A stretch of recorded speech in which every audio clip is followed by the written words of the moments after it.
Senthil, Coimbatore filters and contractors association president. நான் இன்றைக்கி தான் பதவியேற்றிருக்கேன். நான் இந்த வருஷம் எங்களோட சிபாக்கா உறுப்பினர்களுக்கான ஆண்டு. ஸோ இந்த வருஷம் வந்து பார்த்திங்கன்னா ஸ்கூல் ஆஃப் எக்ஸலன்ஸ்னு சொல்லி ஒரு ட்ரைனிங் இன்ஸ்டியூட் ஒன்று ஸ்டார்ட் பண்ணலாங்கிறத பிளான் பண்ணியிருக்கோம். இதன் மூலமாக எங்கள் இண்டஸ்ட்ரிக்கு வந்து நல்ல ஸ்கில்டு மேன்பவரை உருவாக்க முடியுங்கிற நம்பிக்கை இருக்குது. அப்புறம் எங்கள் மெம்பர்ஸ்க்கு அடுத்தடுத்த லெவலுக்கு எங்களோட மேன்மையாக்கிக் கொள்ளும் விதமாக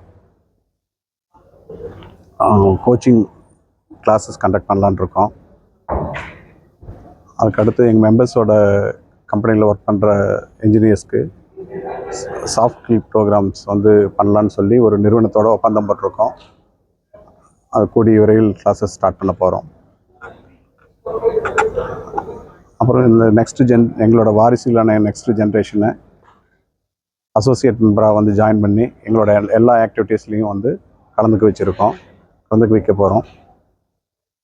இது போன்ற இன்னும் நாங்கள் தொடர்ந்து செய்து கொண்டிருக்கும் பணிகளோடு மென்மேலும் சிறந்த பணிகளை இந்த வருடம் முழுவதும் செய்வோம் என உறுதி கூறி நிறைவு செய்கிறேன். நன்றி, வணக்கம். அனைவருக்கும் வணக்கம். நான் வந்து சிபாக்காவுடைய 12வது தலைவராக இந்த வருஷம் முடிச்சிருக்கேன். இந்த வருஷம் 13வது தலைவராக எங்களது தலைவர் திரு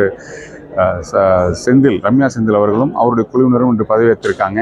அதனுடைய விழா தான் இன்றைக்கு வந்து இங்கே லீமடின் ஹோட்டலில் நடைபெற்றது. இதனுடைய சிறப்பு விருந்தினராக கேபிஆர் குழுமங்களின் தலைவர் திரு ராமசாமி ஐயா அவர்கள் வந்து இன்னைக்கு கலந்துக்கிட்டாங்க. அவரை கெஸ்ட் ஆஃப் ஆனராக லக்ஷ்மேஷன் ஒர்க்ஸினுடைய சவுந்தரராஜன் அவர்களும் இந்தியன் இன்ஸ்டியூட் ஆஃப் ஆர்கிடெக்சரின் அறுவடை நம்பி அவர்களும் இன்னைக்கு கலந்துக்கிட்டாங்க. விழா மிக சிறப்பாக நடைபெற்றது. ரெஜிஸ்ட்ரேஷன் பண்ணுறதற்காக அமரன் இண்டஸ்ட்ரீஸ்லேருந்து விஸ்வநாத் சார் அவர்களும் ஃபேப்டெக்லேருந்து செந்தில் அவர்களும் வந்திருக்காங்க. ஸோ இந்த விழா மிக சிறப்பாக நடைபெற்றது. நன்றி.